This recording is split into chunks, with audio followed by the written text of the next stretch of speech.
One man, one mission, to rid the world of chronic anxiety once and for all. The Anxiety Guy, Dennis Simsek, shares his personal transformation from living a life filled with overwhelming worry to becoming a full-fledged positivity machine, a leading authority in generalized anxiety. Dennis gets to the truth of your mental health challenges and sets you on a path to transforming each and every area of your life. Here he is, the one and only, the Anxiety Guy. Warrior, welcome. This is episode number 243, and you're listening to the Anxiety Guy podcast. And the most important message that I need to start with is this: Black Lives Matter. All I want to say is that my heart goes out to everybody out there that's currently fighting for what's right. I'm with you, hand in hand, heart in heart. There is no division. There is only cooperation, and I love you. This podcast episode is brought to you by my latest book, F Coping, Start Healing, which you can find on Amazon right now. As well, if you have any questions on the Inner Circle program, head on over to theanxietyguy.com. Warriors, today's podcast episode is about diving deep into the child mind, uncorrupted of course, and the adult mind. The child heart versus the adult heart. I want to make it clear to you how anxiety simply destroys our six senses. And what I want to do first and foremost to give you some context is to go back into my own life with an anxiety disorder about 10 years ago.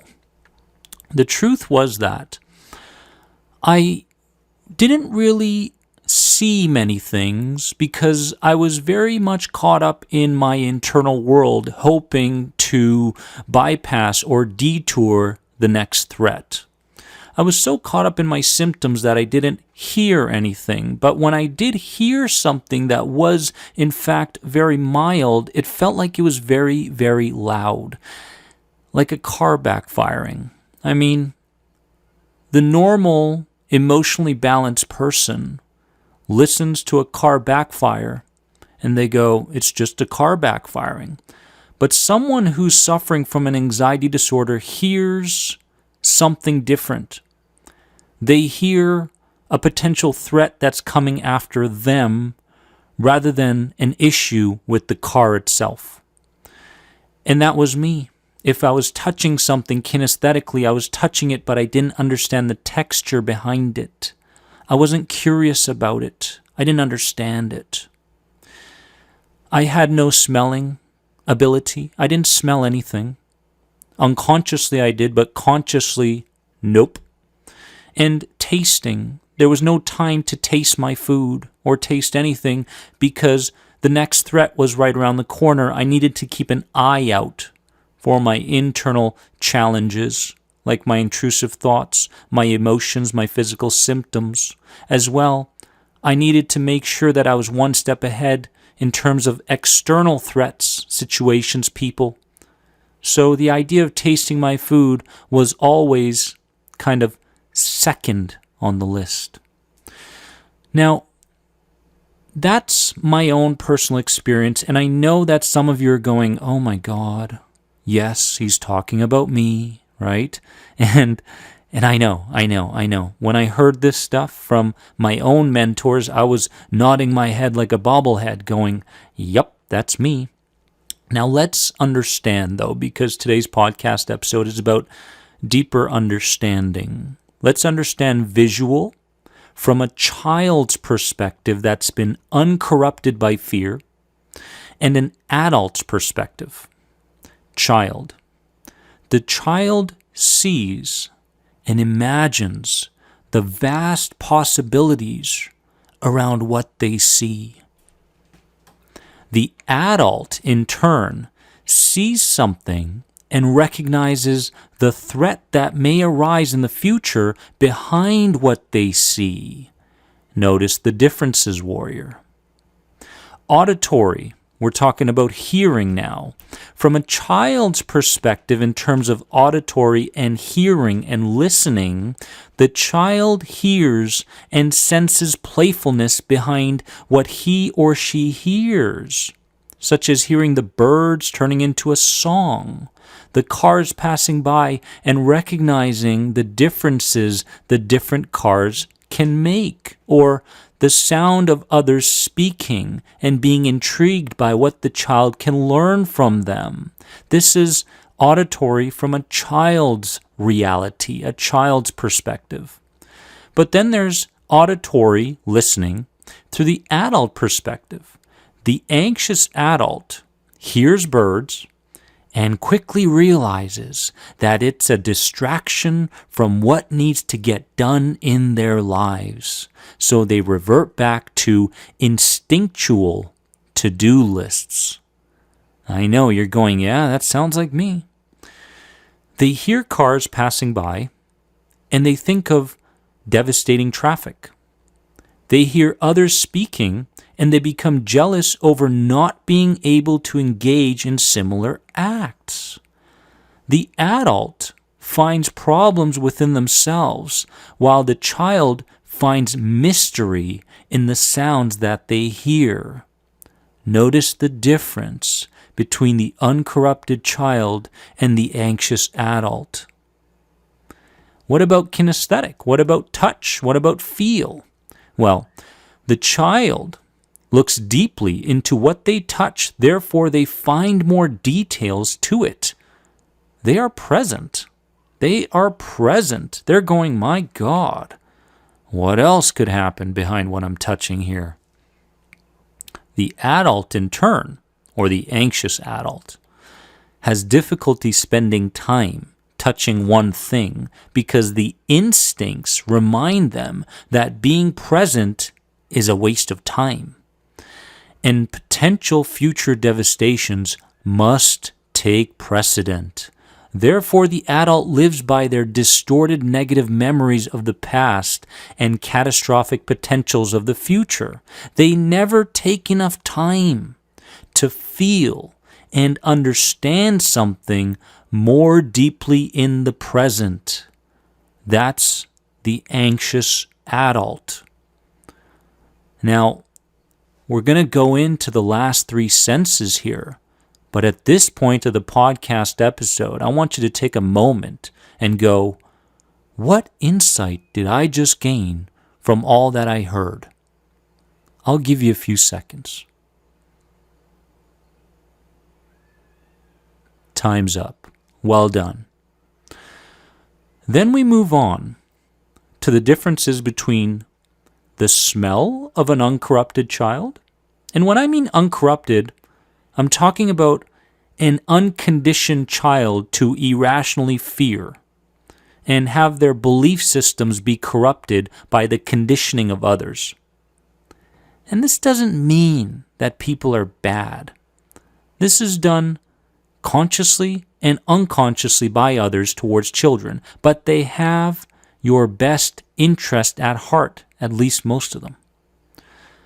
Now, when we talk about the sense of smell, we're talking about the child smelling something new and isn't corrupted by the many labels and aspirations that adults grow up with. The uncorrupted child smells with an open mind and an open heart. It's beautiful.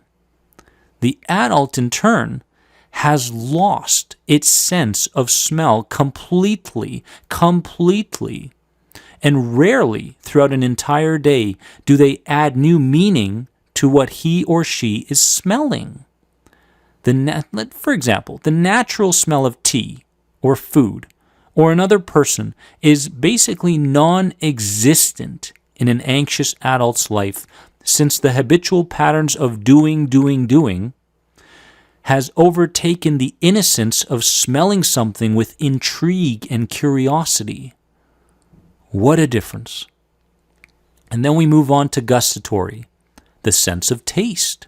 The child, the uncorrupted child, tastes with instinct and intuition in balance.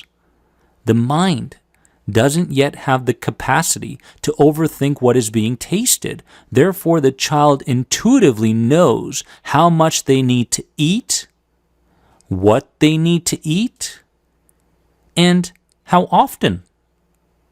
The adult, in turn, or the anxious adult, only tastes foods that are tasty to their corrupted taste buds.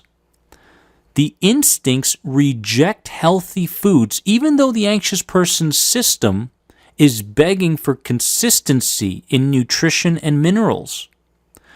Junk foods are seen with glowing golden letters around them, and healthy foods have a damp and meaningless taste. Therefore, even if the anxious adult eats good foods, their emotional states destroy the potential vitamins and minerals they could have gathered from that meal.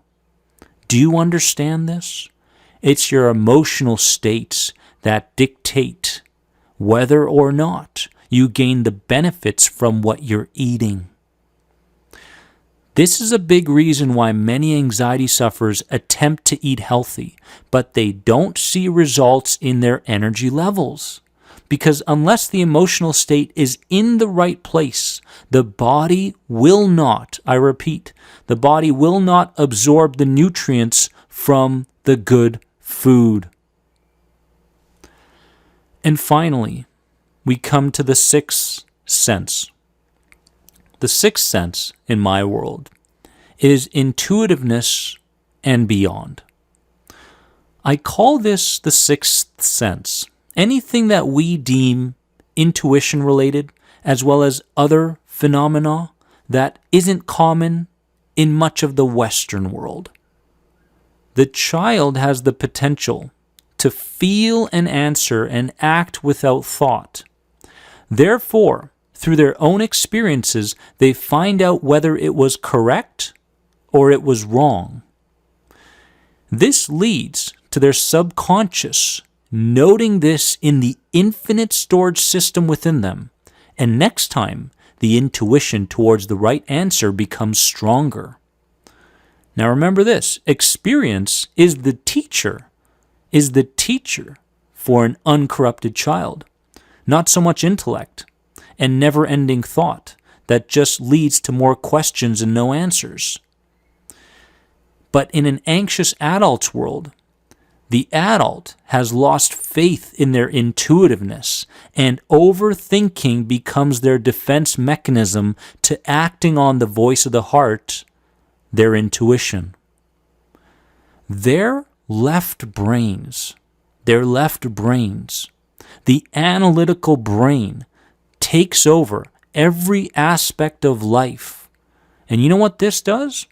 It causes depersonalization and total inner confusion and chaos, while the right brain, the creative and imaginative sides of us, are completely blank. Now, the anxious adult knows that they must slow their lives down. They know that. They know they must take on less. They know they must meditate more, but their instincts and thought patterns don't allow it. So what happens? Well, when they finally do provide themselves with the self-care they know they need, they realize that the intellect, the intuition, and the instincts can and are all working in harmony. What does this do? This leads to knowing the answer, rather than thinking the answer up each and every time. I'm going to give you a few seconds to just process what we talked about right here, right now. Think about it. What insights did you just gain?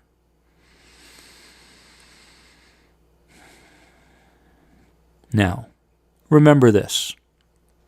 There is a time for the instinct or the body to lead, the intellect or the mind to lead, and finally, the heart or the intuition to lead. This kind of balance is available to everyone, no matter how challenging their past was. Warrior, tremendous insight today. I want you to run with it. Better yet, write some stuff down. Because you don't just want to listen to these podcast episodes and just leave it aside. You want to investigate deeper. And you want to trust in your intuition.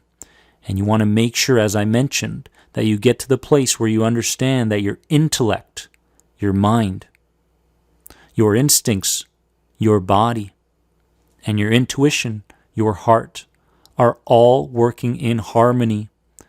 That's called recovery. That's called healing. If you have any other questions on any of my programs, head on over to theanxietyguy.com, especially the latest Inner Circle program. 16 weeks of daily guidance with me via audio and video. Have a wonderful day, and remember that you are more than anxiety. Don't you ever forget it, and do me a favor. Share this podcast with someone that needs it, because I promise you there's someone that needs it. Bye-bye.